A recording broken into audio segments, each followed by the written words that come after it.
My name is Wayne Hanneman. I'm 74 years old, and for most of my life I thought I was a man of quiet dignity. I taught high school history in Green Bay, Wisconsin for 36 years. The kind of teacher students remembered because I cared not only about facts, but about people.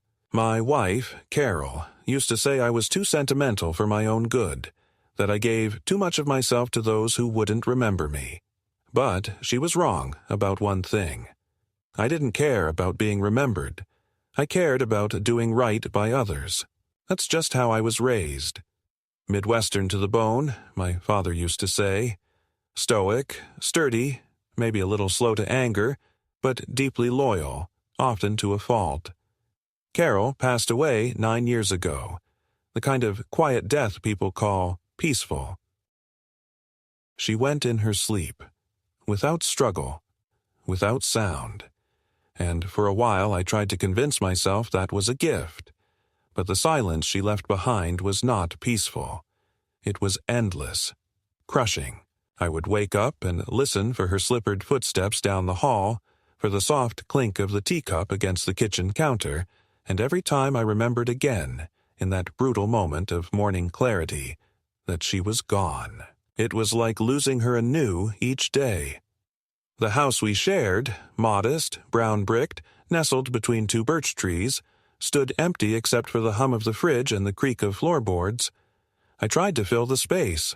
I kept her garden going, planted the same marigolds and lilies she loved. I joined the library's monthly book club, even though I hated most of what we read.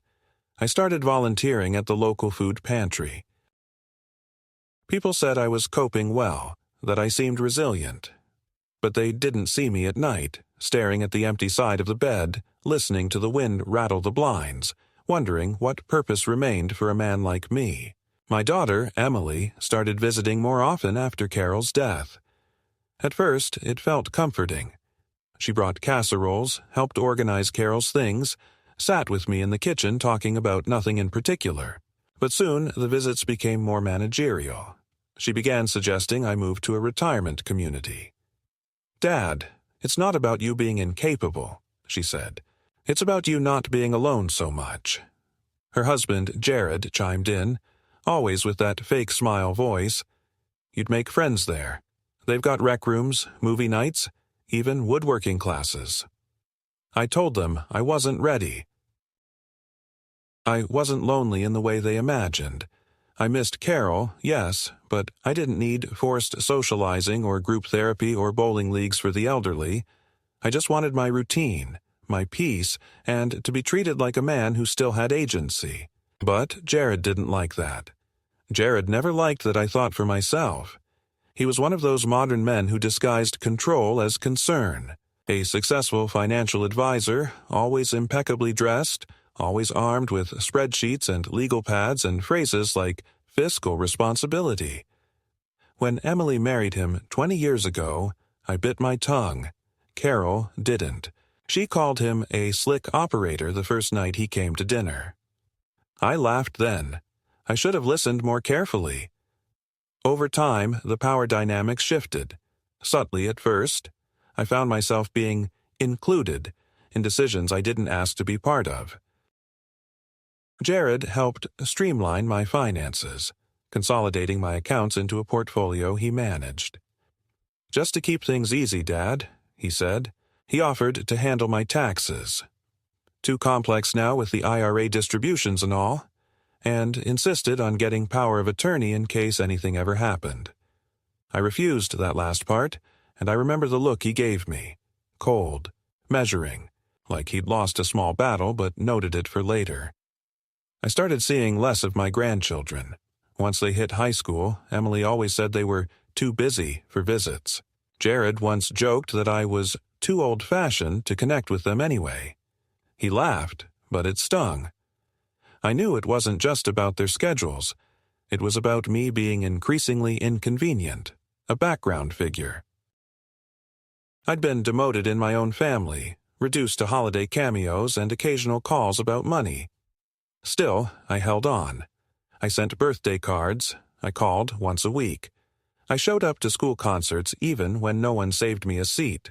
I smiled through the awkward dinners where Jared talked about market volatility and Emily checked her phone while I sat there trying to feel like I belonged. Then came the dinner that changed everything. Thanksgiving, last year. A house full of people. Emily's friends, Jared's colleagues, even their neighbors. I hadn't been asked to bring anything, but I baked an apple pie anyway, Carol's recipe. I wore a blazer she'd given me, one with leather patches on the elbows, a little threadbare now, but still mine. I was nervous, unsure if I'd be an accessory or an embarrassment. But I showed up, hopeful. At dinner, they asked me to give a toast. Maybe out of guilt, maybe out of habit. I stood up, glass of cider in hand, and began to speak about gratitude, about Carol, about family, about the importance of remembering those who shaped us. My voice trembled slightly, but I spoke from the heart. Then Jared interrupted. "That's enough, Wayne," he said, chuckling. "Let's keep it upbeat." The room fell quiet. People smiled awkwardly. Emily laughed like she was trying to smooth over the moment, but the damage was done. I sat down, red-faced, humiliated, and then Jared added, with a smile that didn't reach his eyes, "You're kind of embarrassing us, okay? No need for the Hallmark drama." Something broke in me that night. I didn't argue. I didn't cause a scene. I just nodded, finished my pie in silence, and left early, unnoticed. The next day, I sat in my kitchen, looking at Carol's old garden gloves, and I knew something had shifted. Not just in them, but in me. They didn't see me anymore. I was no longer a father or a grandfather. I was a problem to be managed, a relic to be brushed aside. But I wasn't going to let myself be erased.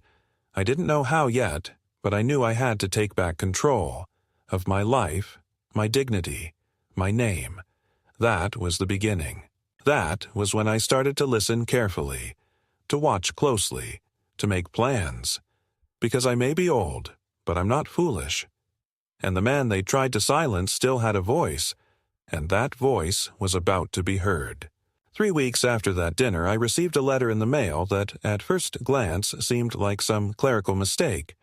It was addressed to me, but the return label bore the name of a law office I didn't recognize. Inside was a packet of documents, dense legalese in a polished binder, and a brief note signed almost carelessly by Jared himself. Thought this might simplify things just in case something happens.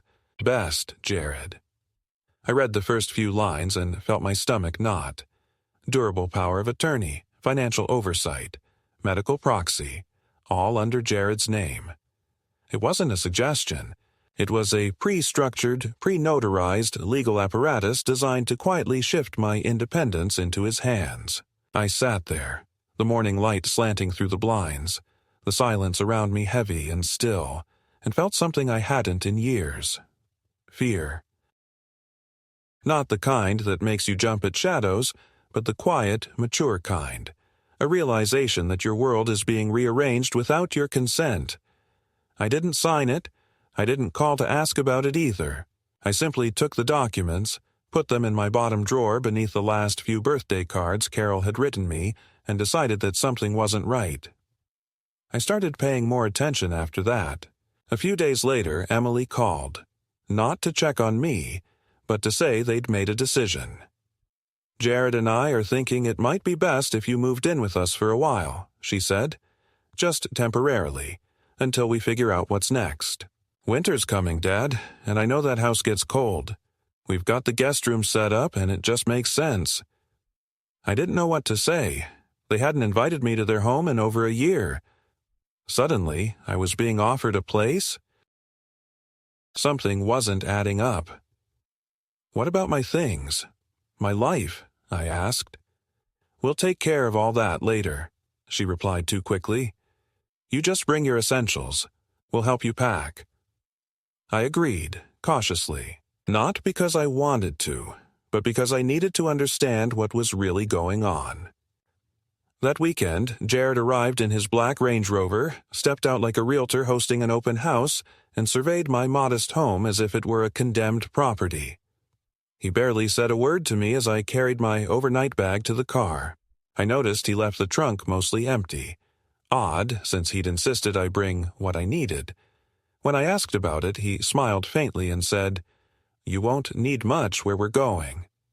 The drive was awkward. Jared kept the music on just loud enough to discourage conversation. Every few miles he'd check his phone, sending voice notes or listening to voicemails. I sat in silence, watching the Wisconsin landscape blur past, my mind spinning. The guest room, I soon learned, was a cramped corner upstairs with no window and a cot instead of a bed. There were no toiletries, no clean towels, no warmth. Emily greeted me with a peck on the cheek and a forced smile. The kids didn't even come down to say hello. "They've got finals," she said, avoiding my eyes. "You know how it is."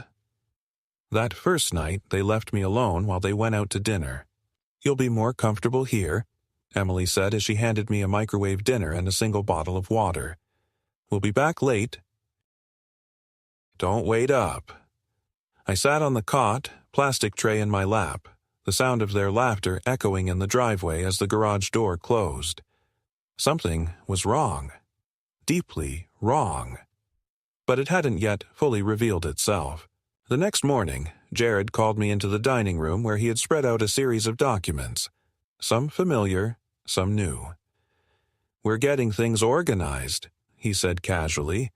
"We've noticed you've been a bit forgetful lately. You repeat stories. You leave the stove on. Emily's worried. I'm worried." "I haven't left the stove on," I said, confused. "What are you talking about?" "It's okay," he said, lifting a pen. "It's natural at your age. That's why we've prepped a simple package. Guardianship, power of attorney, joint ownership of your house, just some things to smooth the transition. The lawyer says it'll be cleaner if we do it all at once." My throat went dry. "You want me to sign over my house?" I asked, unable to believe what I was hearing. "Not sign it over. Just put it in a family trust, for protection. You'll still live there, technically, but we can manage it better. Maintenance, taxes, legal stuff. It'll save you time." I stood there, heart pounding. "No," I said. "Not now. Not ever." His jaw clenched. "Wayne, you don't understand how serious this is." "No, Jared," I replied, my voice shaking. "You don't understand what boundaries are." He stared at me, his eyes narrowing, calculating. Then, without missing a beat, he said, "Okay. If you're sure, but don't say we didn't try to help." His tone made it sound like a threat, not a warning. That evening, Emily came to my door. She was holding a glass of water and a sleeping pill. "I thought you might have trouble falling asleep," she said. "Just something light. Dr. Mitchell prescribed it." "I haven't seen Dr. Mitchell in over a year," I said. Her smile faltered. "Well, Jared asked him for a consultation. He's helping us assess your needs. There's no harm in that." I refused the pill. That night, I lay awake, listening to the muffled sounds of them talking downstairs. I couldn't hear words, but I knew, deep in my gut, that they were planning something. Something far worse than just stealing my independence.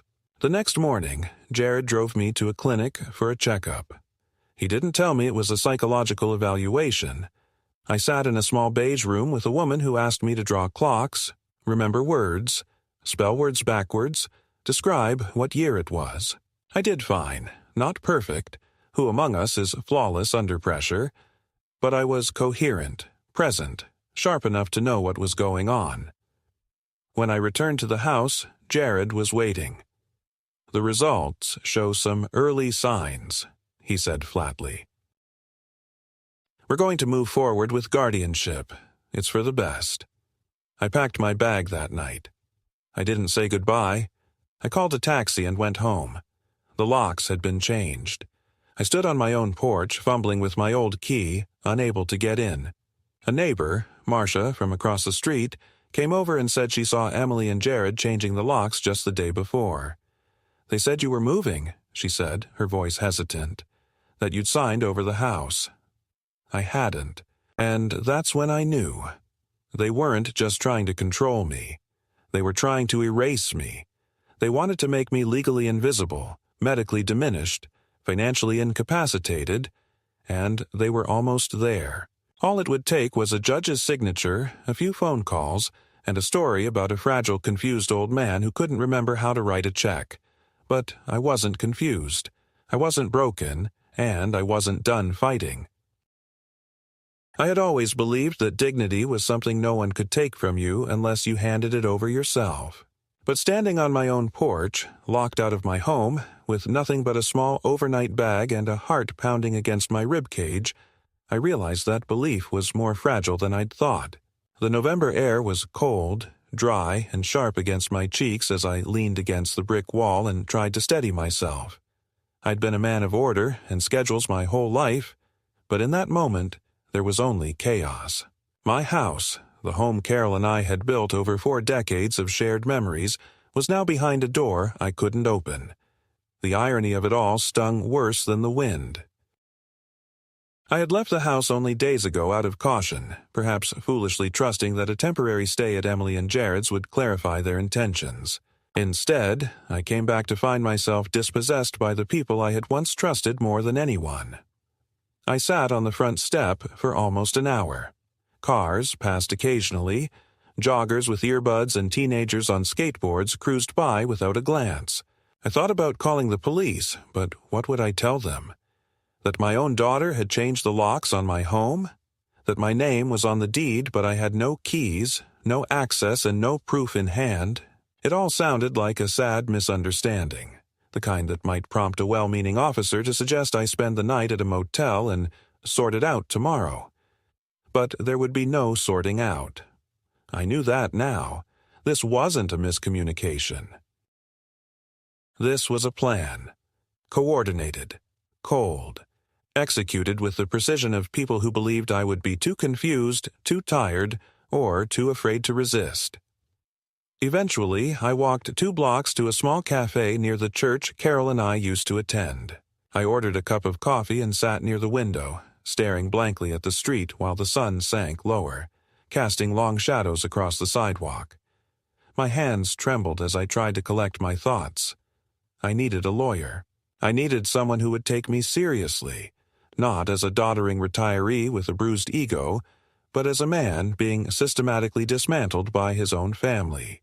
I remembered a former student of mine, Jason Madsen, who had gone to law school and returned to Green Bay a few years back to open a small practice. He'd sent me a Christmas card once after passing the bar, thanking me for inspiring him. I found his card still tucked into a drawer in my wallet. I called. Jason answered on the second ring. "Mr. Hanneman?" he said, surprised but warm. "Wow, I haven't heard your voice in years. What's going on?" I paused, struggling to find words that didn't sound paranoid or pathetic. "I need help," I said finally, "and I don't know who else to call. I think my daughter and her husband are trying to take everything from me." There was a long silence on the other end. Then, calmly, "Where are you?" He met me at the cafe 30 minutes later, fresh from court, still in a wrinkled blazer and carrying a battered leather briefcase. I told him everything. About the guardianship documents, the surprise psychological exam, the changed locks, the hints about my house being part of a family trust. I watched his expression darken as I spoke. He didn't interrupt, didn't scoff, didn't suggest that perhaps I was confused. When I finished, he took a long breath and nodded. "Okay," he said. "First things first, we need to get you access to your home and your bank accounts. Do you still have ID on you?" I showed him my wallet, my driver's license, my Medicare card, and a few crumpled receipts. I still had a debit card, but I hadn't checked the balance since I'd moved in with Emily and Jared. That thought made me uneasy. "We'll start with a title search," Jason said, flipping open his laptop. "If your name is still on the deed, we can challenge any transfer that was done without your signature. And if they filed for emergency guardianship, we'll contest it immediately. You're lucid, articulate, and angry, which is exactly what a judge needs to see." He gave me a place to stay that night, a guest room at his elderly aunt's house, a kind woman named Ruth who gave me tea and didn't ask questions. The next morning, Jason confirmed my worst fears. The house deed had been altered. Jared had filed a quitclaim deed placing the property into a family trust, listing Emily as the primary trustee and Jared as the financial executor. My name had been removed. Fraudulently, Jason suspected, using a signature I never gave. Worse still, an emergency guardianship petition had been filed in family court the day I'd moved into their house, citing evidence of cognitive decline and a pattern of dangerous forgetfulness. They were trying to trap me on paper, make it look like I was deteriorating so they could manage everything without resistance. "Don't panic," Jason said as we sat in his office. "We'll file a response today, and I'm requesting a full independent capacity assessment by a court-approved psychiatrist. You'll pass it easily." I nodded, numb. "What about my bank accounts?" Jason opened a new window on his screen. "We'll find out." "Give me the names of your institutions." 2 hours later, we discovered that Jared had already submitted paperwork requesting access to my financial accounts, claiming guardianship was pending. Thankfully, the bank hadn't yet processed the request. Jason made immediate calls, had the request frozen, and placed a fraud alert on all associated accounts. He even found a clause in my retirement account that allowed me to name an alternate contact in case of fraud or coercion. I listed Jason. Things moved quickly after that. The court date was set for 2 weeks later, but Emily and Jared didn't know I had legal counsel. They assumed I'd simply vanish, into a care facility, into confusion, into silence. I didn't call them. I didn't answer their messages. And when a letter arrived at Ruth's house addressed to me from Emily, I didn't open it. I didn't need to read more lies. But what broke me wasn't their deceit. It was discovering just how calculated it had all been. Jason obtained copies of internal emails between Jared and a local real estate agent. In them, Jared referred to me in the third person, as if I were already gone. "Once we get guardianship finalized, we can list the property within 30 days, one email read. Another said, "The appraisal came in higher than expected. Wayne's place could fetch $320,000 even without renovations." They were planning not just to take my house, but to profit from it. I sat in Jason's office reading those emails, each word slicing deeper than the last. My life had been reduced to a line item on someone else's spreadsheet. My memories, my books, my garden, the lamp Carol had insisted we keep even though it was hideous, all of it was just inventory to be monetized. I had become a burden, a potential liquidation asset. Not a father, not a person, just a variable in someone's financial plan. And then came the moment that crystallized everything. Jason received a call from the court clerk. Jared had submitted a video recording as evidence of my supposed confusion. The court allowed us to review it before the hearing. We watched it together, huddled around his office computer. It was a secretly filmed clip from the week I'd stayed with them. I was in the living room, confused about the time. I'd looked at a wall clock that had stopped ticking, asked if dinner was at 6 or 7. Harmless, mundane. But Jared had recorded it and submitted it as proof that I was no longer able to care for myself. He hadn't recorded the part where I'd later fix the clock myself. He hadn't filmed the night I'd refused the sleeping pill or the morning I'd caught him going through my briefcase. They'd constructed a version of me that was weak, pathetic, deteriorating. A man no longer fit to manage his life. And now I was going to prove them wrong. In court. In public. Not out of vengeance, though that simmered beneath the surface, but out of necessity. Because I wasn't just fighting for my house, or my money, or my name. I was fighting for the truth of who I still was, and who I refused to stop being. The morning of the court hearing arrived cold and gray, with a low mist clinging to the sidewalks like a shroud. I hadn't slept more than a few hours the night before, not because I was afraid of what might happen in court, but because I couldn't stop thinking about how far things had come.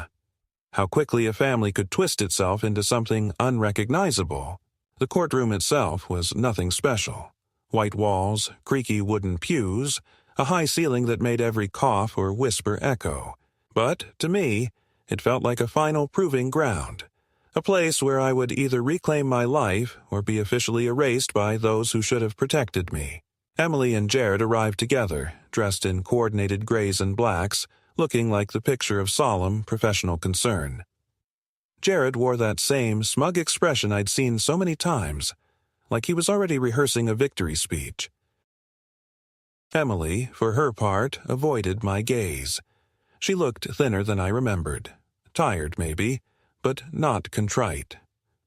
I sat on the opposite side of the aisle with Jason beside me, his suit slightly wrinkled, his expression focused and unwavering. He gave me a nod as the judge entered, and suddenly the world fell silent. The opening minutes were filled with procedural jargon. Motions entered, affidavits submitted, evidence acknowledged. Jared's lawyer, a tall man with the polished arrogance of someone who never questioned his own competence, rose to speak. He painted a portrait of me that would have been laughable if it weren't so cruel. A confused, emotionally unstable, elderly man prone to delusion and misplacing important items, unable to remember conversations or manage finances, increasingly isolated. And at risk of self-harm, Jared and Emily sat behind him, nodding solemnly, like dutiful children forced into an uncomfortable but necessary act of mercy. Then Jason stood. His voice was calm, clear, and deliberate. He told the judge about the sudden changes to my property deed, the unauthorized attempts to access my bank accounts, the concealed medical evaluations, the surveillance recordings taken without my consent. He submitted a full independent medical assessment from a court-appointed geriatric psychiatrist who had spoken to me over several sessions and found no evidence of cognitive decline. He played the full video Jared had submitted as evidence, but with timestamps and context restored, showing clearly that I'd simply asked a routine question and later repaired the broken clock. Then he submitted a second video, a hidden camera clip taken by Jason during a brief visit to Jared's home a week prior. In it, Jared could be heard bragging on the phone to a friend about fast-tracking the guardianship so we can finally list the house. That was the turning point. The judge leaned forward, steepled his fingers, and turned to Jared's lawyer. "Do you have anything to say about this?" he asked, his voice low and unimpressed. Jared's attorney sputtered, tried to pivot, but the damage was done. The mask had slipped. The court could now see not a worried son-in-law but a calculating manipulator orchestrating a financial takeover under the guise of care. When I was called to testify, I stood slowly, walked to the front of the courtroom, and faced the judge. My voice didn't tremble. I didn't read from a paper. I spoke plainly. I told him about my life with Carol, about the home we'd built, about my years of teaching and saving and giving without expecting anything in return. I told him I wasn't perfect, none of us are, but that I had not lost my mind, nor had I lost my dignity.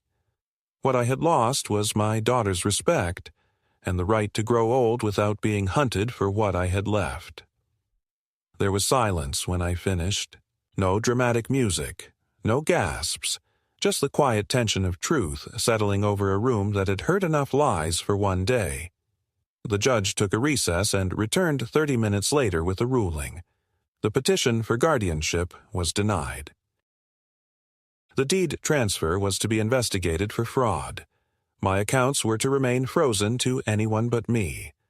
And Jared, though not criminally charged, yet was to be removed from all financial authority over me, effective immediately. The weight that lifted off my chest was not relief exactly. It was something harder to name, something closer to grief, not just for what they'd tried to take, but for what I now knew I would never get back.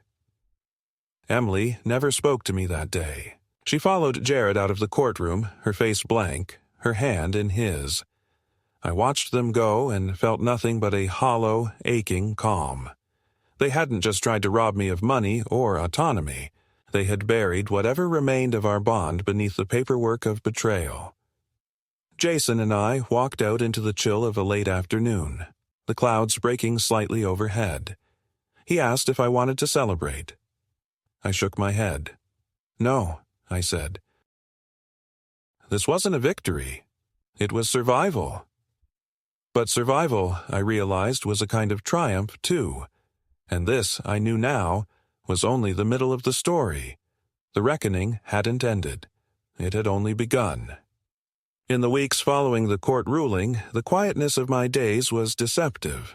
Outwardly, everything seemed to return to a version of normalcy. I moved back into my home, Jason had the locks changed again, this time under court order, and I resumed the quiet routines of solitude. Morning coffee brewed slowly in the kitchen. Carol once ruled like a kingdom. The radio murmured with the soft, nostalgic voices of public broadcasting. I walked the neighborhood with deliberate calm, nodded to neighbors with a reserve I hadn't shown before, but underneath that exterior calm churned something deeper, darker, harder. A realization had crystallized, cold and final.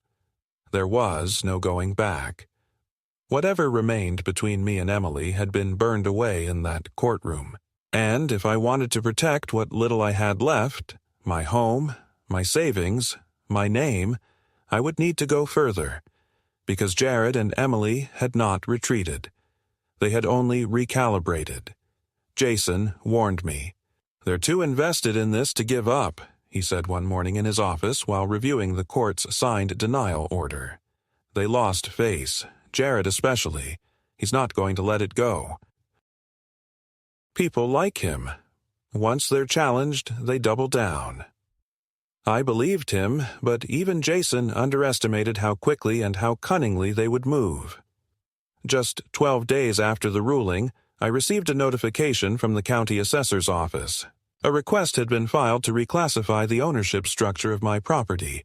Again, Jared had submitted a letter claiming there was ongoing family dispute over rightful ownership, and requested that the house be placed in a restricted legal review status, meaning no sale, refinance, or title transfer could proceed without further verification. The flag was temporary, but it froze everything. My house was now in bureaucratic limbo. Jason filed an immediate counter-request, but damage had already begun to ripple. That same week, I received a call from the local credit union I'd banked with for over 30 years. "Mr. Hanneman," the manager said, "we've received a formal inquiry from a fiduciary firm representing your family. They're asking for transaction histories and estate planning documentation. We haven't responded, of course, without your written consent, but we thought you should know." I asked for the name of the firm. It was one of Jared's business associates. The harassment wasn't subtle anymore. It was coordinated and wide-reaching. I didn't wait. That afternoon, I went to the credit union in person and pulled every document related to my accounts. I closed one savings account entirely and transferred my IRA to another institution under a new custodian. Jason helped me revise my will, again, and drafted a document rescinding all prior powers of attorney, even those never legally filed. We left no window open. But the most sickening blow came one cold Tuesday morning when I answered a knock at the door and found 2 county social workers standing on my porch. They wore soft expressions, practiced and professional, and one of them gently introduced herself as Maureen. "We've had a referral, Mr. Hanneman," she said. "Concerns about your well-being. We'd like to ask you a few questions if that's all right." My mouth went dry. I invited them in. What else could I do? And for the next 40 minutes I sat in my own living room while strangers asked whether I remembered what year it was, if I had trouble bathing, if I ever felt confused or alone or unsafe. They were polite, but thorough. It was clear the report had been detailed. When I asked who had filed the complaint, they hesitated. "It's confidential," Maureen said, "but I think you already know." I did. Of course I did. Emily and Jared were trying a different angle now. If the court wouldn't hand me over to them through guardianship, maybe the state could be persuaded I was a danger to myself. Maybe someone from Adult Protective Services would recommend supervision. I showed them the ruling. I showed them the doctor's report. I gave them Jason's card. They left without making any notes, but the insult remained. And more than insult, the realization that someone could weaponize public institutions against a parent they once called Dad was a bitterness I wasn't prepared for. That night I walked through the house and looked at everything with new eyes, not just as possessions, but as pieces of evidence. Photographs, letters, documents. All of them suddenly felt vulnerable. I began to sort through drawers. I created a fireproof file with copies of all legal paperwork. I digitized everything important. I began keeping a daily log, not out of paranoia, but out of survival. If they came again, if they tried anything else, I would be ready. And then, the letter arrived. Not from Emily, not from Jared. From their attorney, a 4-page formal notification of their intent to pursue compensatory damages related to the guardianship proceedings. They alleged emotional distress, legal defamation, and reputational harm, claiming that by resisting guardianship and accusing them of fraud, I had inflicted substantial mental anguish and professional harm, especially to Jared's standing in the financial advisory community. They were suing me. I took the letter to Jason. His jaw clenched as he read it. "This isn't going to go anywhere," he said finally. "It's nonsense. They're bluffing. But that doesn't mean it won't be hell." He was right. The lawsuit was frivolous, but it required a formal response. It triggered discovery. It meant more hearings, more paperwork, more exposure. They didn't need to win. They just needed to exhaust me. Financially, emotionally, legally. It was war by attrition. The first hearing was scheduled for the end of March. We began preparing in earnest, gathering documents, subpoenaing communications, deposing the real estate agent who had received those early emails from Jared. And then, in a stroke of either recklessness or arrogance, Jared made a mistake. During his deposition, when asked why he had attempted to move funds from one of my accounts after the court's ruling, he shrugged and said, "Because I had access." When asked who authorized that access, he said, "It was implied." Jason's eyes widened slightly. "So you admit that you initiated a transaction from an account that you were not legally entitled to?" Jared paused. I was acting in Wayne's best interest. That exchange alone was enough to prepare a counterclaim. Jason filed it within days, alleging financial coercion and attempted misappropriation of protected funds. The court was now forced to address the central issue not as a guardianship matter or family dispute, but as potential elder financial abuse. The term itself felt both shocking and strangely empowering. For months I'd struggled to name what was happening. Now, at last, the system had a name for it too. But the most difficult confrontation came not in court, but in person. One afternoon, as I returned from the pharmacy, I found Emily standing at the end of my driveway. She looked small, vulnerable even, wrapped in a heavy coat and holding a grocery bag. For a brief moment, something inside me stirred. Memory, instinct, the echo of a father's unconditional reflex. But it evaporated the moment she opened her mouth. "Can we talk?" she said, her voice almost too soft to hear. "Please." I didn't invite her inside. We stood near the mailbox. She handed me the bag. It had bread, soup, a tin of tea, like some half-hearted peace offering. "I never wanted this," she said. "It's gotten out of control." I looked at her for a long time. Her face was pale, tired. Her eyes searched mine not with regret, but with weariness. "You changed the locks on my home," I said, my voice quiet. You filed papers declaring me incapable. You told the state I was a danger to myself. I didn't know he did all that, she said. Jared said it was necessary. You signed the complaint, I replied. Your name was on it. She flinched. I was scared. He said we'd lose everything, that your accounts were vulnerable, that if we didn't act now... I interrupted her. You stood by while he treated me like an enemy, while he recorded me without my consent, while he tried to steal my house. Tears welled in her eyes. I didn't know what else to do. You could have talked to me, I said. You could have remembered that I'm your father, not your ward. You could have defended me. There was silence, and then she whispered something I wasn't prepared for. Jared is going to leave me. I blinked. What? He says I ruined everything, that I was supposed to control this better, that now we're both going to lose everything. I stared at her. In that moment, I understood that she wasn't there for me. She was there for herself. Not because she had realized what they'd done was wrong, but because their plan had failed, and she was afraid of the fallout. I'm sorry, she said, barely above a whisper. I didn't respond. She waited. When I remained silent, she turned and walked away, her footsteps echoing against the frozen concrete. That night, I sat in my study and opened a drawer I hadn't touched in years. Inside was a folder labeled simply Carol.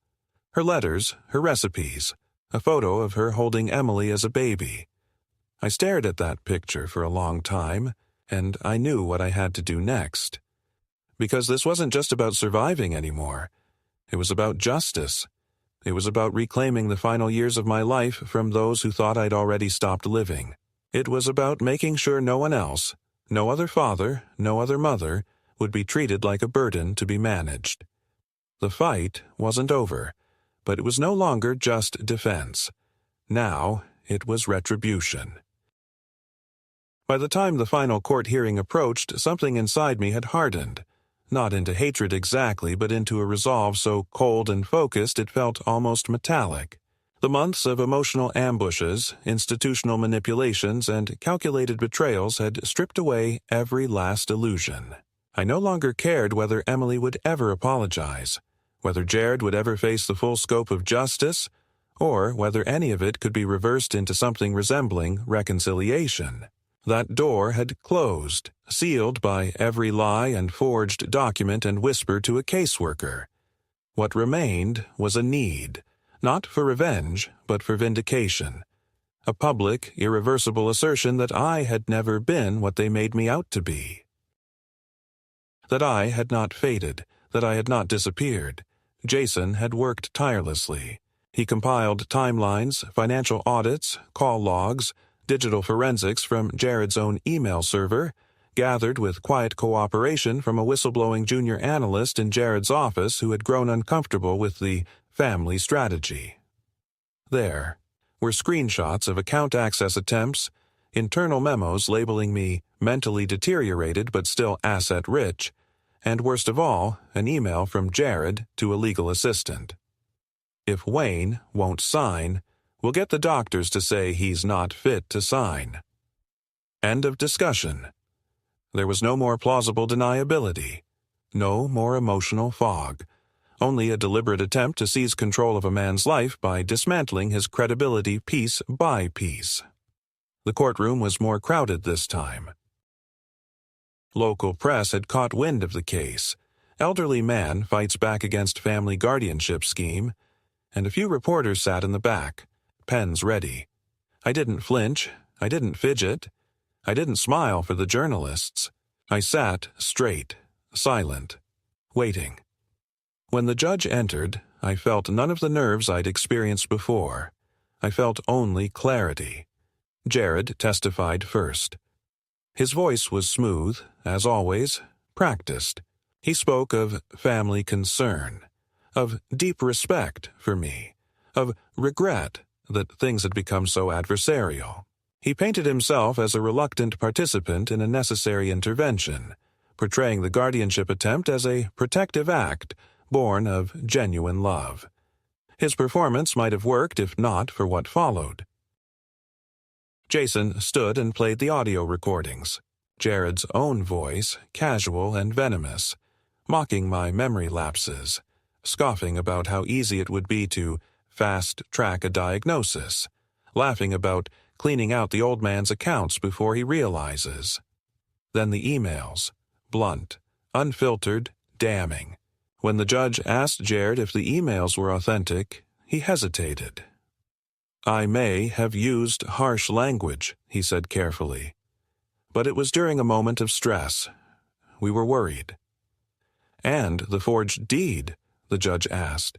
"I thought he had signed it," Jared said. "Emily told me he did." The judge turned to Emily. "Did your father sign that deed in your presence?" Emily sat still. For the first time in months, she looked at me. I met her eyes and saw no recognition. She wasn't seeing a father, just a problem, just the architect of her current ruin. "No," she said softly. "He didn't." That one sentence shifted the room. For a flicker of a moment, I wondered if it was guilt, but I knew better. It was strategy, self-preservation. She was already distancing herself from Jared, hoping to salvage something from the collapse. The judge took notes, adjusted his glasses, and then, without ceremony, asked me to come forward. I stood slowly, walked with purpose to the center of the room, and spoke. I told the court everything they hadn't seen, not just the legal violations, but the quieter, subtler wounds, the dismissal, the erasure, the 1,000 small humiliations of being told you no longer know who you are.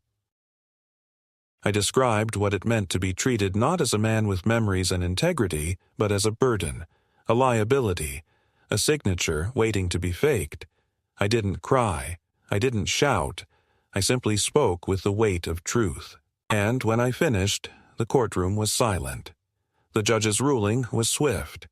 The guardianship case was dismissed with prejudice, meaning it could not be reopened. Jared's firm would be investigated for ethical violations. A referral would be made to the state attorney for review of possible elder financial abuse. Emily was not charged, but the judge recommended that I seek a protective restraining order if I felt endangered. Jason nodded slightly, already prepared, and then came the unexpected turn. The judge turned to me and said, "Mr. Hanneman, do you wish to pursue civil damages?" I hadn't considered it. I hadn't wanted more money or drawn-out battles. But Jason whispered, "It's your right. You can file tomorrow, or not. Your choice."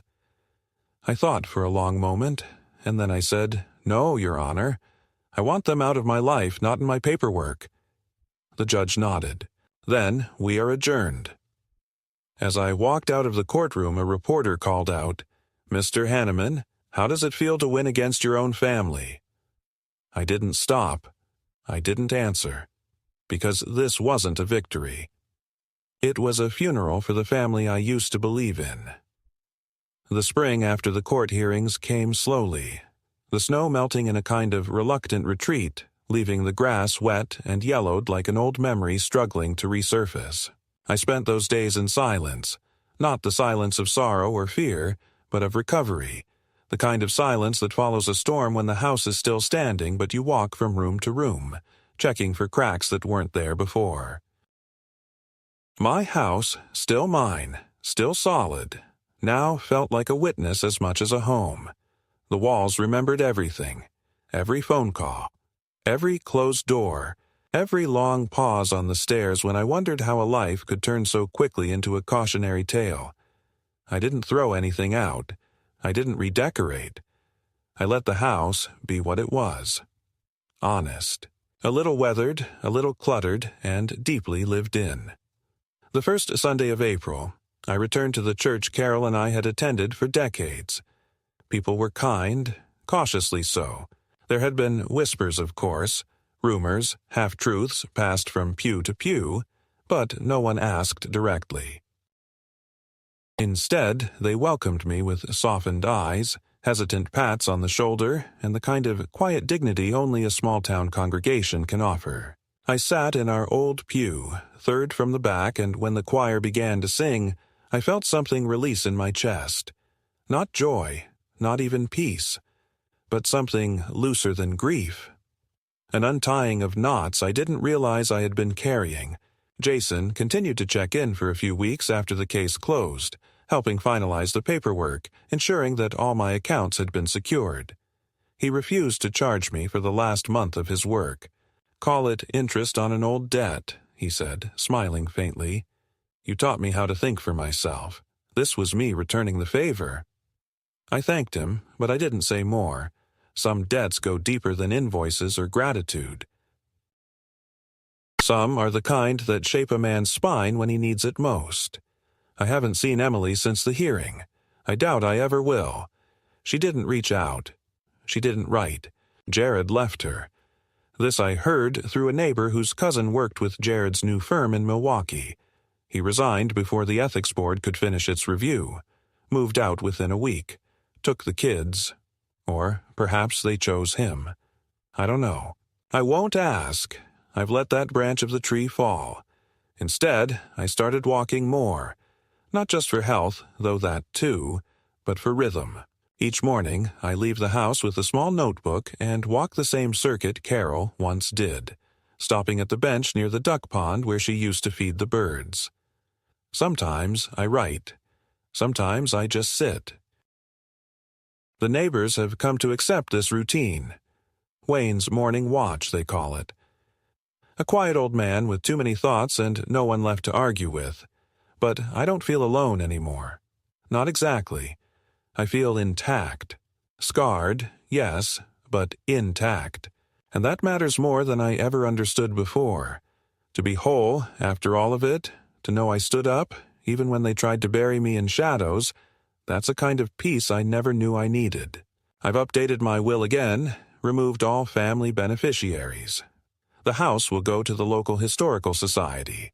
The savings to a scholarship fund for underprivileged students who want to study history. That decision felt more honest than anything I've done in years. A final gesture, maybe, but not of bitterness, of clarity. There are moments still when the silence feels heavier than usual. Birthdays, anniversaries. The sound of a child's voice in the park that reminds me of Emily when she was 5. But I let those moments pass through me now. I don't hold them. I don't hide from them either. I let them speak and then fade. They're echoes, not ghosts. And maybe that's what survival is at this age. Not the absence of pain, but the refusal to lie down in it. The quiet insistence that you are still here, still upright, still your own. They tried to unwrite me, but I am still writing. And I have the pen.